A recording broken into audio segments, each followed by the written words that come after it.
the first person I could think of was my mom. I went outside, I called my mom. The moment I called my mom, she was screaming on the phone and she cried. She cried. Saya rasa macam this is the moment we have been fighting, all this while. It was not an easy journey. It was definitely not an easy journey, even during the process, this and that. I still remember at one point when their lawyer asked me about the abortion and all. That's one point I look at the hakim kan. She looked at me. When the moment I look at the hakim, I told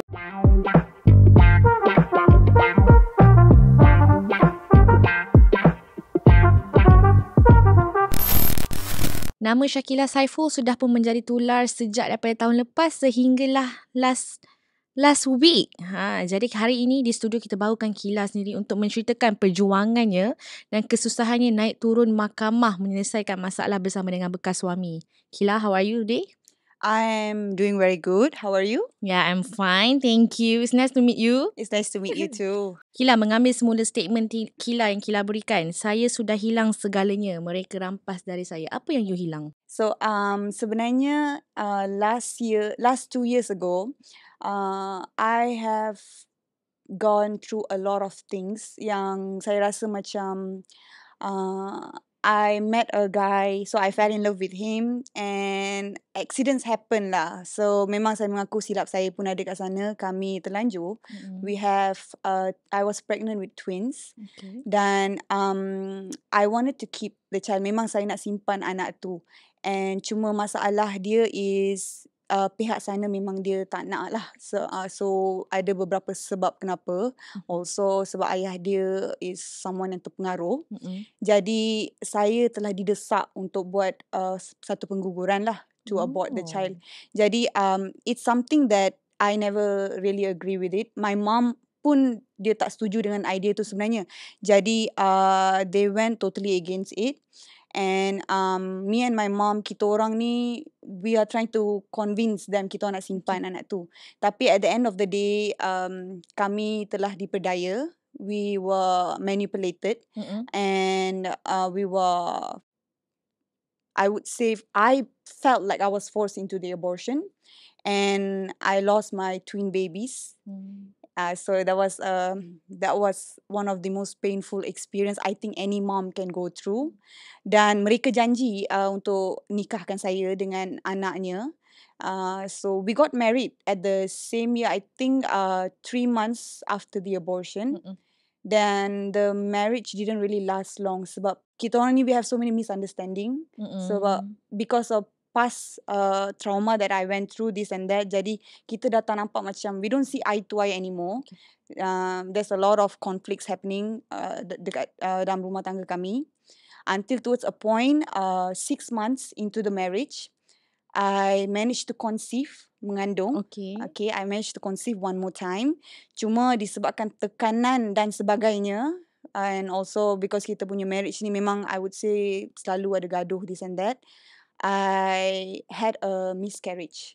So saya kehilangan 3 anak in 1 year, in the span of just a couple of months. So it was quite heavy. I believe it was quite heavy for me because keinginan nak jadi ibu tu memang ada. The moment when I first found out I was pregnant, and I was happy and scared at the same time. Yeah. So it was a very I would say it was a very traumatized punya experience lah. And after I lost the second child, my husband and I, my ex-husband and I, kita orang dah tak duduk satu rumah dah. He left me. He went to stay with his parents. And 8 days after I had the miscarriage, he officially filed for divorce. Jadi before I marry into their family pun I already sacrificed. Saya dah korbankan kerjaya saya because I was doing modelling, acting. Ayah dia tak berapa suka benda pekerjaan tu semua. I let my career go. I sacrificed my own child, and my marriage went through downfall. Jadi I lost a lot of things dalam tempoh yang sangat singkat bagi saya. I didn't even had the time to recover from one trauma to another trauma. Until towards a point, I felt like I'm losing myself as well. Akan ada ramai yang macam mungkin yang melalui perkara yang sama dengan Kila tapi tak boleh nak buat apa-apa. Tapi macam mana Kila mencari kekuatan untuk fight the case, masuk mahkamah? It was not easy for me actually because when it first happened, I was by my side. I think the only person that I shared all of this is my mom lah dengan mak saya. My mom and I, kita orang pun buntu. Kita orang tak tahu. But we try to save the marriage. I have went through JAIS, asked for counselling, and I also did seek counselling outside of JAIS to see whether I can give the marriage a chance. Because bagi saya tempoh 6 bulan tu sangat singkat. Betul. Dia dalam fasa pengenalan lagi Yeah. actually. So dalam 6 bulan tu you dengan bekas suami selalu sentiasa bergaduh lah. We had our fights and we also had our good times as well. So dia macam gaduh baik. Gaduh baik. Kita ni we can solve our own issue. Cuma masalahnya yang jadi Besar. Masalah yang besar is every time we fight, he will get his parents involved. Campur tangan mak ayah. So when bila mak ayah dia campur tangan, dia jadi kita dah resolve satu isu tapi mereka tak tahu. And when I meet them, mereka bangkitkan benda tu balik. So when that thing happen, I will go to my husband and say, kenapa kita dah settle benda ni? So why do we need to talk about it again? And it's like, oh, I'm so sorry, my parents tak tahu kita dah settle this and so and so. So I think campur tangan mak ayah is the main reason why our marriage went to a downfall.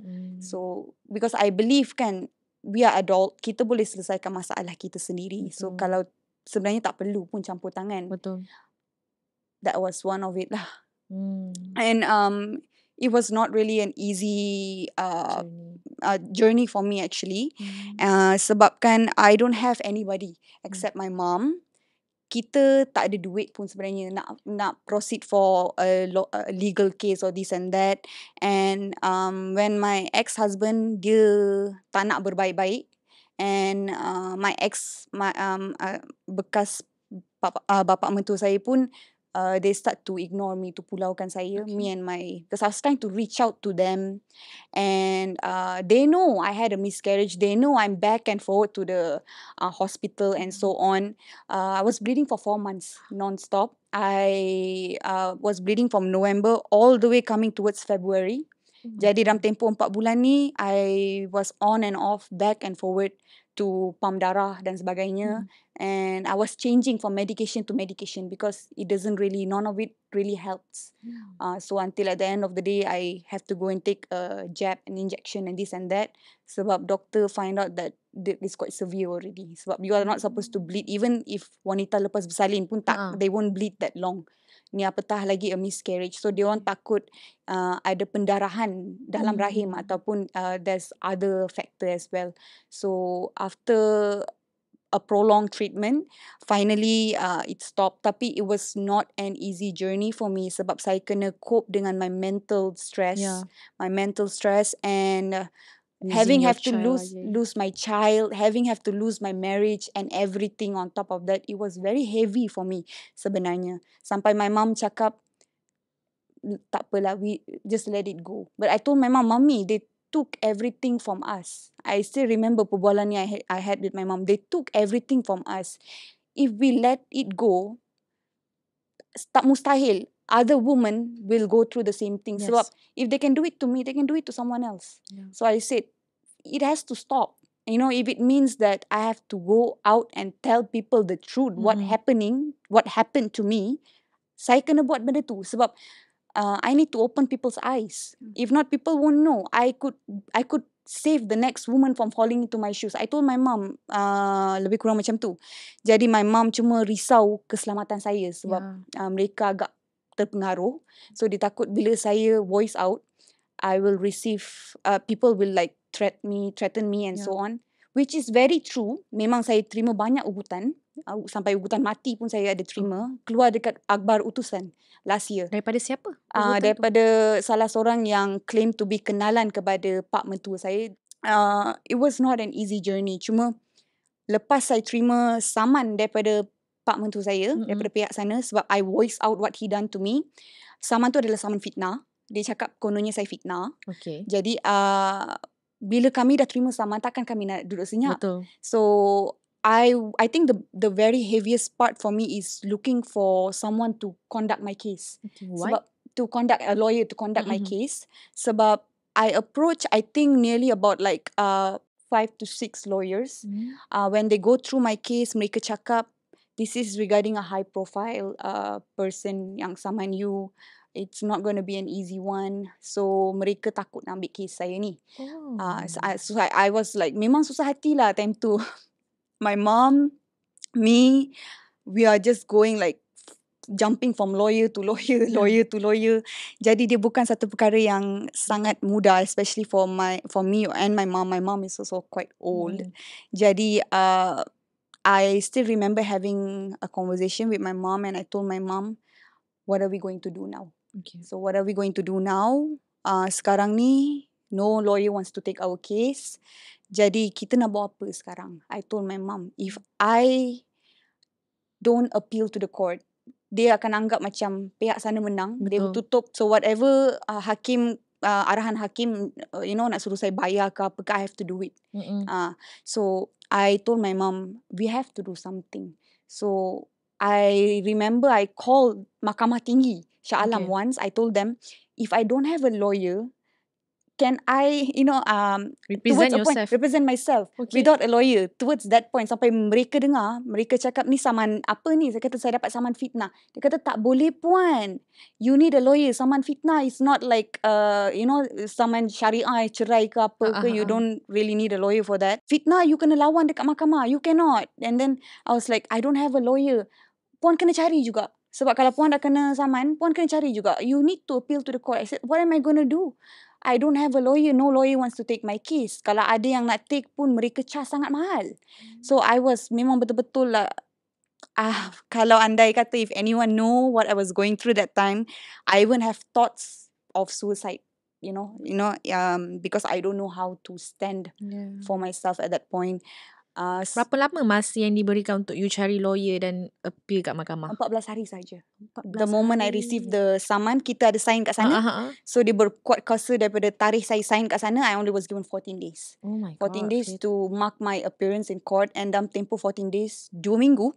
2 minggu tu memang I approach quite a number of lawyer. Even pro bono, tapi pro bono they don't do civil cases like this.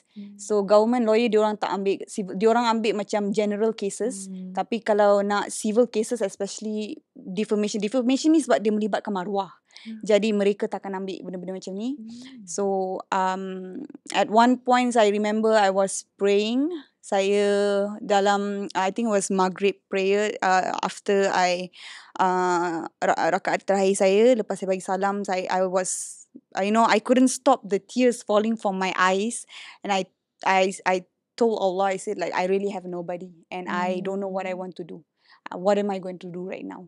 So saya dah tak tahu, saya rasa sangat dianiaya pada ketika tu, and I felt like, this is not fair. But what did I do to deserve this? And why me? I was like, why me? It was a very heavy, I think it was one of the most heaviest prayers I've done. Sebab saya tak pernah menangis that much that time, sampai telekung saya basah macam tu. And I told like, I have never, this is something that I really never planned, and you put me in this situation now. What do you want me to do? And after then I went to my mom. My mom was crying.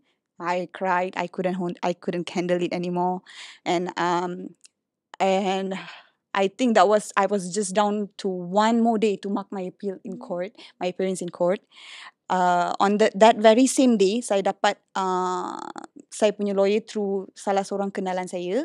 Dia cakap, approach this lawyer and just tell him about your case and cerita sedikit saja. So I actually at that time I already lost hope. Yeah. So I didn't want to do. I macam lantak lah, what's going to happen lah. Tapi this person convinced me. Dia cakap, just try. So after my Maghrib prayers, I gave that lawyer a call. I sent him a text. I called, and then dia tanya saya, okay puan, when is your last day to mark your appearance to court? I said, encik, esok encik. Esok is the last day. And then dia macam, esok? I cakap yes, because I was trying to look for a lawyer. I really couldn't get. So last minute I approached. And he said, okay, macam ni puan, I will represent your case. Tomorrow I'll mark your parents on behalf of me under me. So saya tak jumpa dia lawyer lagi ni tau. Okay. Saya tak jumpa lagi. We haven't met. He haven't really go through my case. He doesn't know actually what's happening to me. Okay. But out of desperation, he said, tak apa puan, I'll take your case. I'll represent you. I will mark your parents tomorrow. On the day 14 itself, Alhamdulillah, I managed to mark my parents around 9 or 10 a.m. di Mahkamah Tinggi Shah Alam through my lawyer. On the last day itself, when I finally thought that all hopes was gone, I actually thought like, that's it. That's the end of it. I managed to get a really good lawyer to represent me in this case. And Alhamdulillah, after 1 year, more than 1 year battling in court, I won the case. So it was a very heavy journey lah. Sebab bukan senang nak naik turun. Berapa banyak pula duit yang you kena Itulah, habiskan berapa lagi. banyak duit kita. I didn't really had money. Jadi apa yang kami boleh buat, kami usahakan. Alhamdulillah, my lawyer pun very understanding. Dia tak pressurekan saya sangat. Dia pun banyak bantu, he legal advice, this and that. And he also would always like make sure, he will check on me to make sure I don't post anything yang akan jadi point ataupun umpan untuk pihak sana ke apa. So I got a lawyer that doesn't really take care of my case. Dia take care of me at the same time. So dia betul-betul jaga anak guam dia.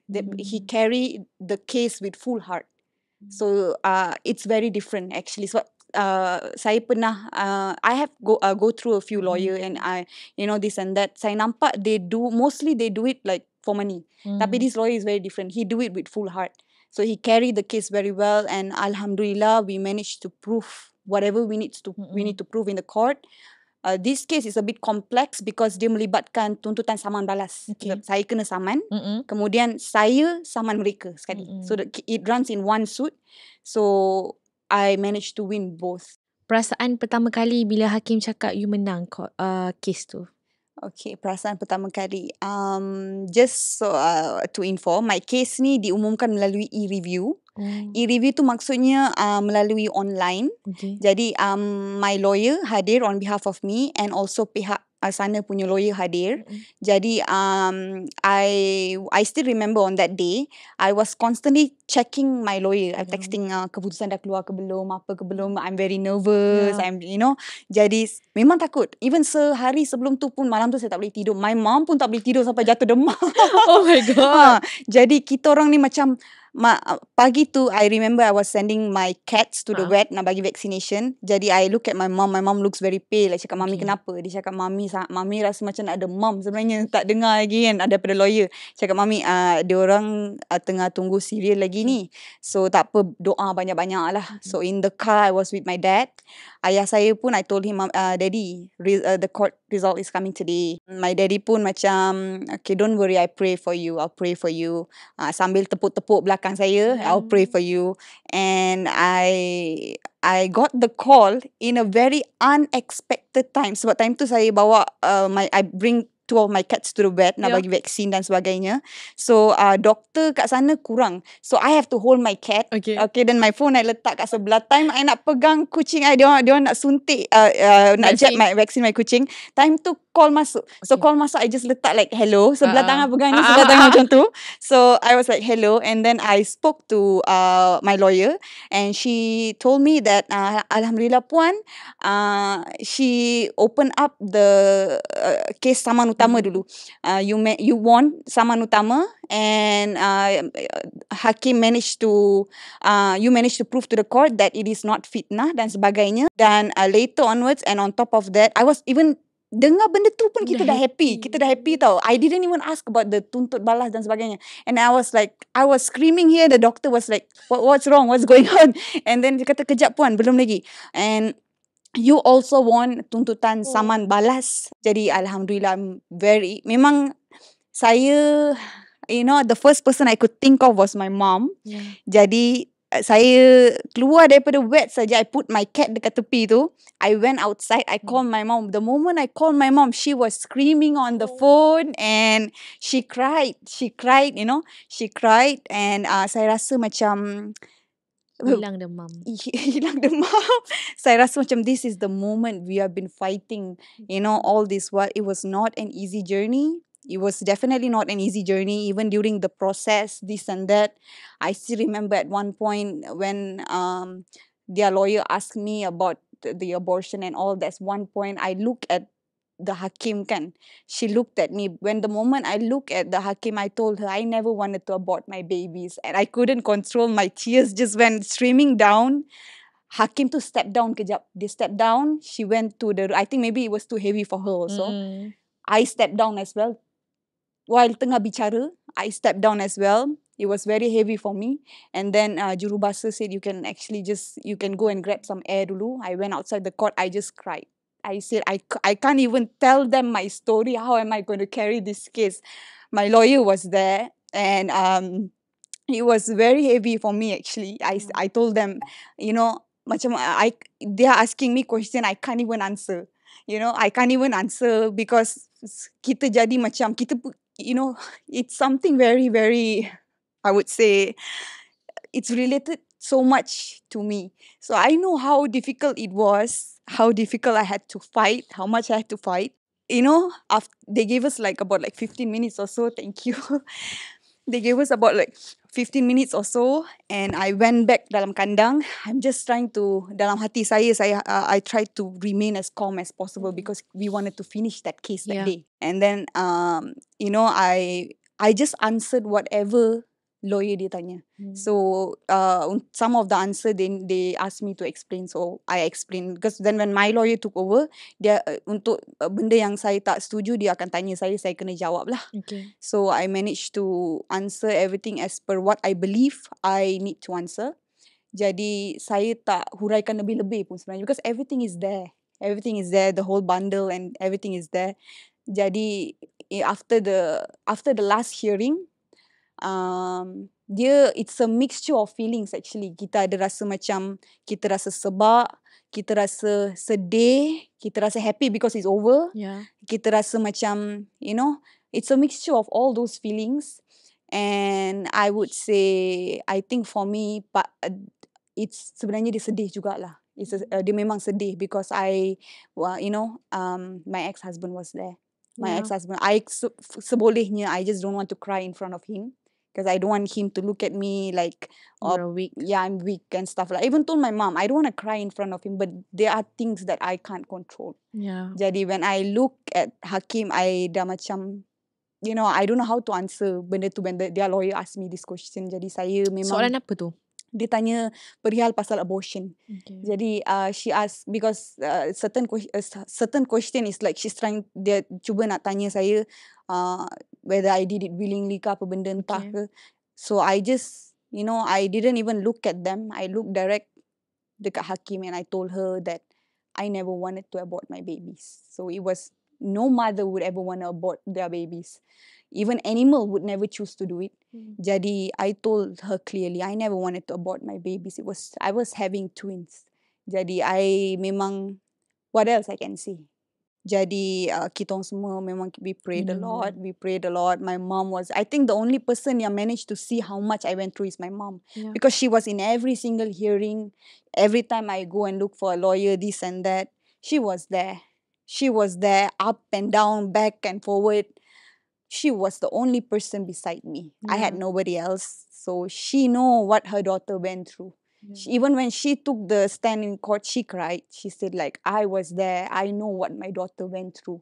You people didn't see what she went through. All you can do is just, judge her like that. But I am her mother. I saw what she went through. And I'm very sure there's no mother nak tengok anak dia lalui benda macam tu.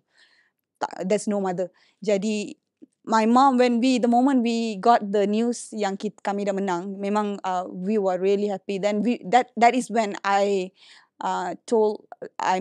looked at, when saya balik rumah, terus sujud syukur, and in my prayers I said thank you so much. Now I understand why you put a very heavy task on me. Actually, it was much more than that. Actually, I've learned a lot. It was one experience that shaped me to become a better woman. What did you learn? Mungkin you boleh share apa yang you belajar sepanjang perjalanan you. Perjalanan saya, my life is not easy actually. Memang banyak downfall. I would say banyak downfall lah sebenarnya. Tapi I learned that everybody actually in this world, kita masing-masing ada lalui something, you know. Some people have the courage to speak about it. Some people don't. Kita semua manusia, kita tak pernah lari daripada kesilapan, you know. Jadi ramai yang takut nak voice out sebab dia takut aib, this and that. Not many people will come up and actually speak. Tapi, you know, if you don't speak, you don't really get the help you deserve. I spoke out because I had so many things going on.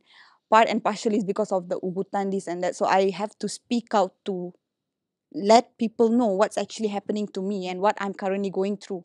Walaupun at last year, when this thing, my case went viral, saya dapat banyak kecaman sebenarnya. Sangat banyak. Sangat banyak. I know some of it really, really hurt my feelings. And I would say when I read through the comment, I'm macam, saya mengucap je saya tengok What kind of comments memang? Ya memang some of the comments yang saya masih ingat lagi sampai hari ni macam apalah dia elok-elok Tuhan tutup aib kau pergi buka aib kau, diri sendiri tunjuk kau ni perempuan murahan lah, apa benda entah lah, memang padan pun kau kena macam ni lah, this and that. So benda-benda macam ni, you know, and I was still going through mental breakdown, you know, trauma. Saya belum recover lagi. Even until now also I'm still have my antidepressant sleeping pills with me. Because things like this is not something people easily revive daripada benda tu. Jadi, going through the comments, sampai at one point I told myself I want to deactivate all my social media. I just nak buang saja benda tu semua. But I couldn't do that sebab saya bekerja dengan social media. I doing a lot of reviews, paid reviews and this and that. So saya perlukan social media tu. Cuma yang saya tak boleh tahan, some of them search me dekat Facebook sekian, they do a posting about me, they tag me. And then they put there, and then when they tag me, dia kata, inilah perempuan.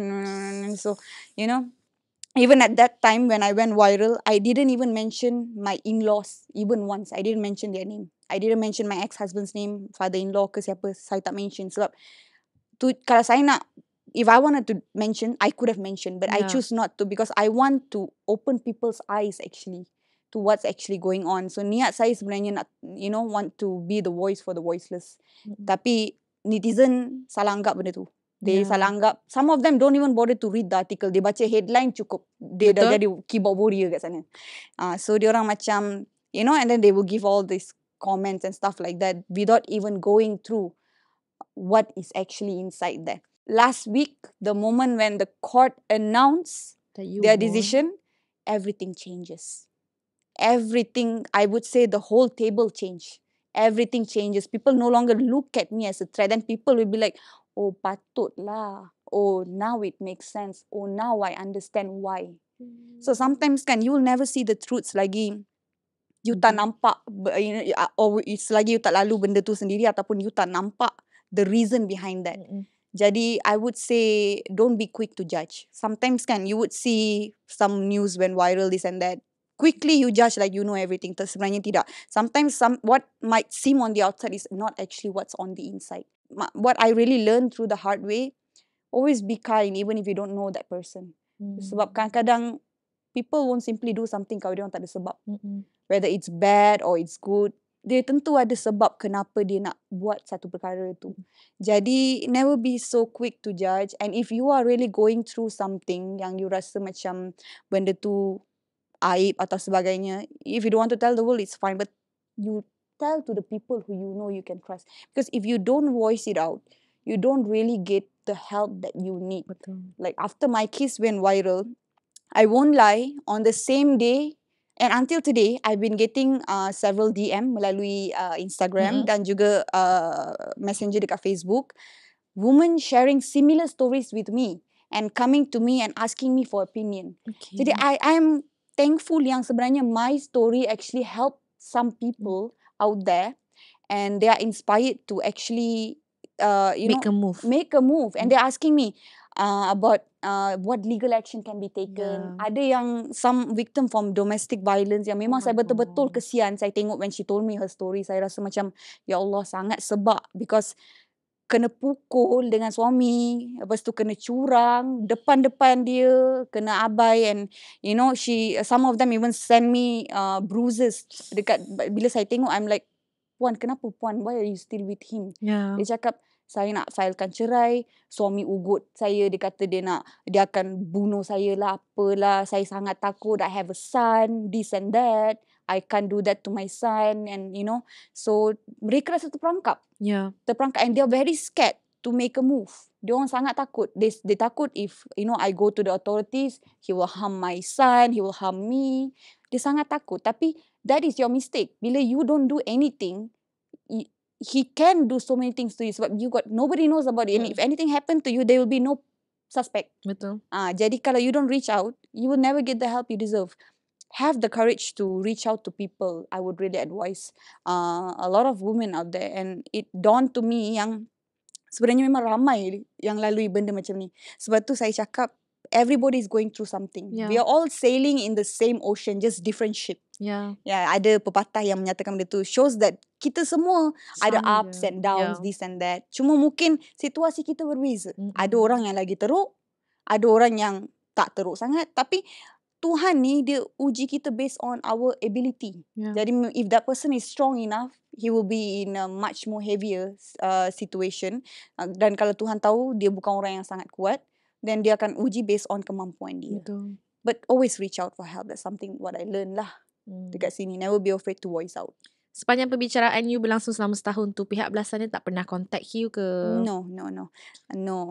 Cuma saya ada try sometimes reach out, like wish them selamat hari raya, this and that. Ada kali reply. My ex-husband won't reply. So my ex-father-in-law kadang-kadang dia reply. Biasa je lah macam tu. Tapi they will never reach out to me. My mother-in-law pun tak reply. So I will be honest, sebenarnya even during when the case is ongoing, saya cuba nak jaga silaturahim. Saya cuba nak jaga silaturahim tu. Tapi bila saya tengok mereka dah memang try to cut everything. They just want to cut everything off. My lawyer pun nasihat saya, you don't need to contact them anymore. So I closed everything, and I moved on.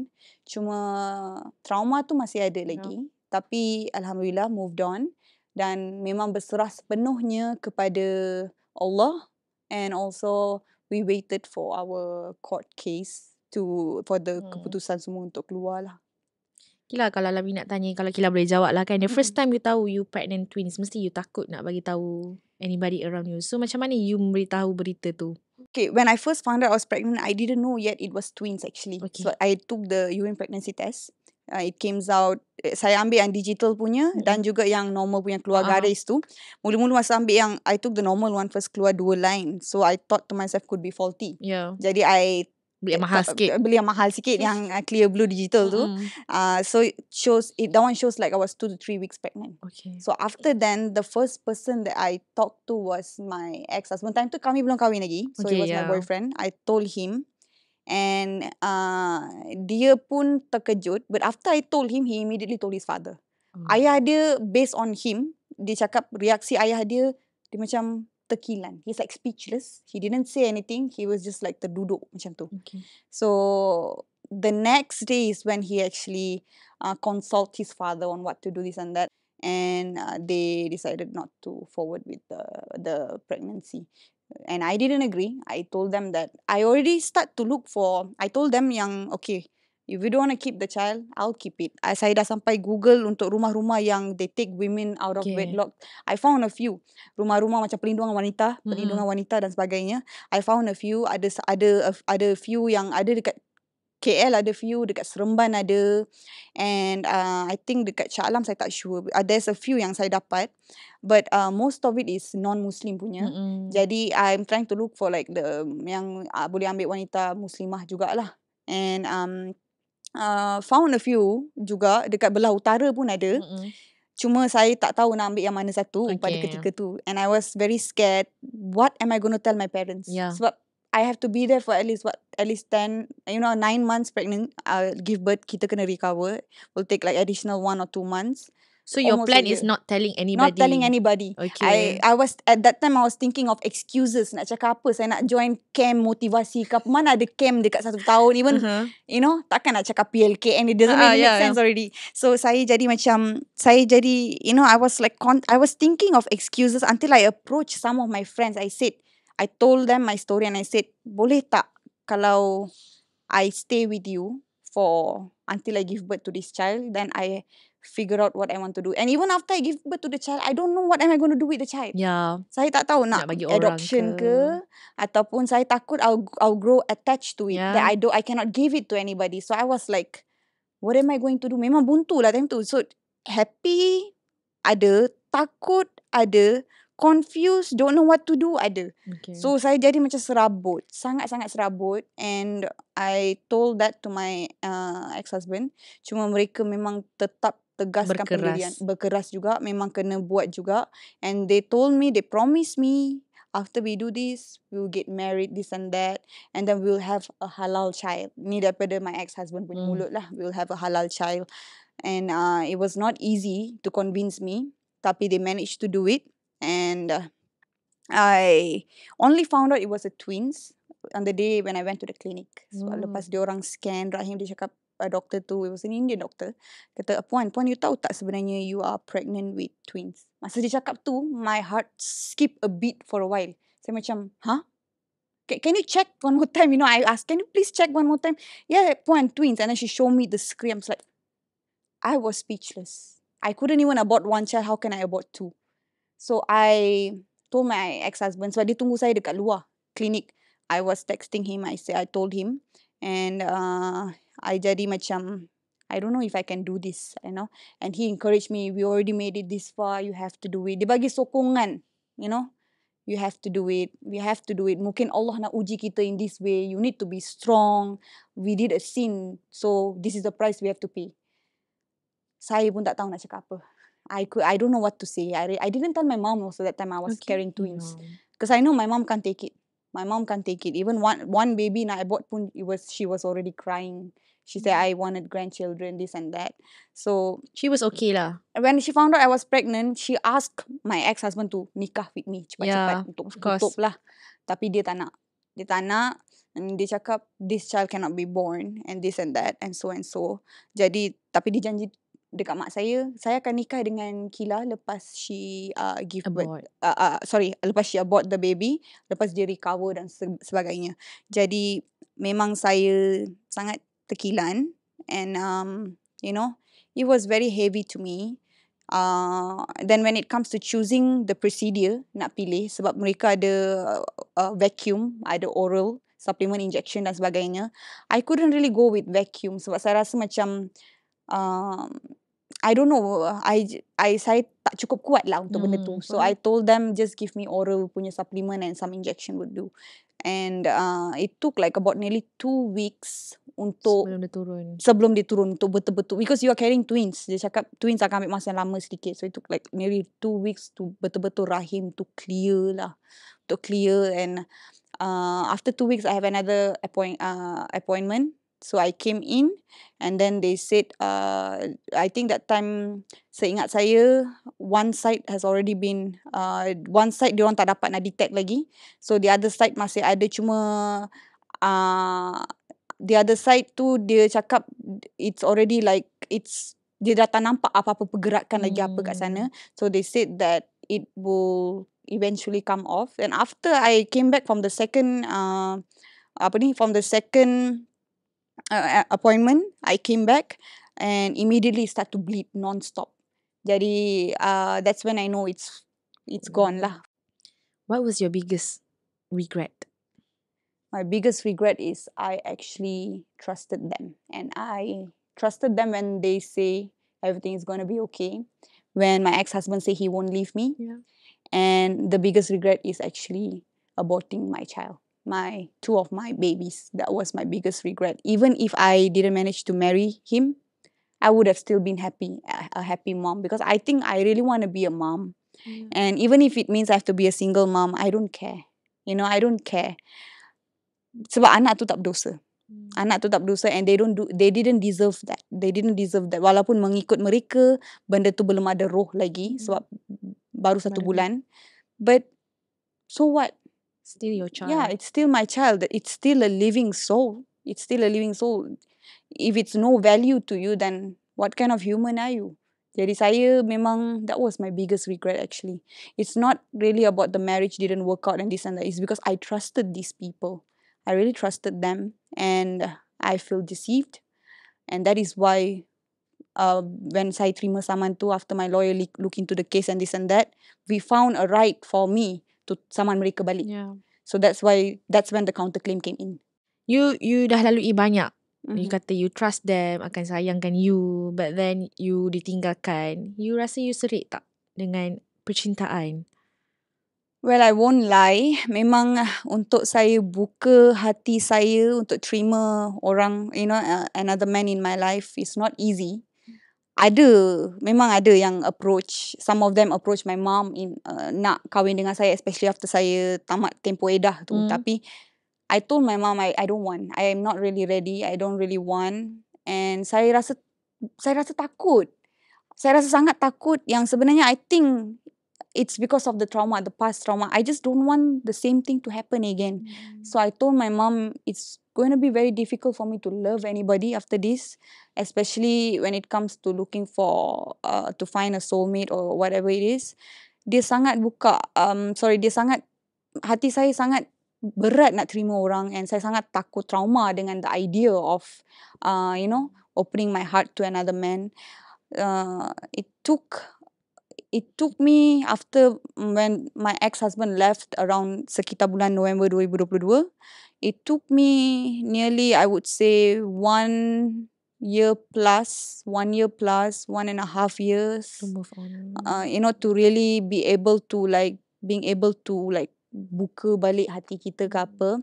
Sebab we don't want to make the same mistake. Tapi hati kita Tuhan yang pegang. Betul. Bukan kita pegang. We can't choose to love someone. If you can choose to love someone, that's not love. Yeah. So Alhamdulillah, I actually, after a very long suffering this and that, I managed to find someone that kali ni kita rasa we never been treated in such way before. So Allah opened my heart to, I believe, a man that is capable of taking care of me and to become my future imam. Yeah. So imam. So tapi at this moment I'm still taking things slow. Kita serahkan kepada Allah. Kita serahkan. The moment you serahkan kepada Allah, that is when you look at things differently. It's a good thing, macam akan ada orang yang kecam cakap you dah buat tu, patutlah kena ni. Tapi to me, you punya cerita telah menguatkan din you kepada Allah. Exactly. Mungkin dulu you tak macam ni, but now you believe everything akan terjadi dengan kuasa Allah semua. And it makes me happy actually. It's true actually. Even I didn't really have, I would say sebelum ni, I didn't really have a strong relationship with my creator. Saya pun sebenarnya bukanlah insan yang sempurna. I won't say saya ni baik, this and that. I'm still learning. InsyaAllah to be a better Muslimah. I'm still learning, but baby step. Daripada what I don't do before this, I starting to do before this. Kita dah start jaga solat dan sebagainya. Dah start rajin bangun untuk tahajud. And every time we do it, we just want to be closer to Allah. Itu je kita minta. I would not ask much in my prayers. I would thank Allah for everything He given me. And I would just, if I'm going to ask, I would just ask to dekatkanlah diri saya to you even more. And protect me from whatever that could mislead me. Jadi memang itu saja. Dan Alhamdulillah, I felt like this experience, betul lah apa yang cakap, I felt this experience bring me closer to Allah. And I look at things really different right now. I don't easily jump into conclusions ke apa ke. And that is one of the most beautiful thing actually. Okay, banyak cerita yang kita dapat daripada you. And I nak cakap terima kasih lagi sekali sebab sanggup meluangkan masa dekat kita kat Sembang Wanita Esra, menceritakan pengalaman you dengan lebih dalam supaya orang lagi kenal dengan kisah-kisah you. Dan I harap supaya impian you untuk menjadi seorang ibu akan termakbul juga, Kila. InsyaAllah. Thank you lagi sekali for your stories. It really inspire me, dan saya harap cerita awak yang awak ceritakan hari ini juga akan inspire wanita-wanita dekat luar sana. Okay? Thank you for having me. Thank you. Okay, kita berjumpa lagi di episod seterusnya hanya di Sembang Wanita Esra, teman setiap wanita. Bye.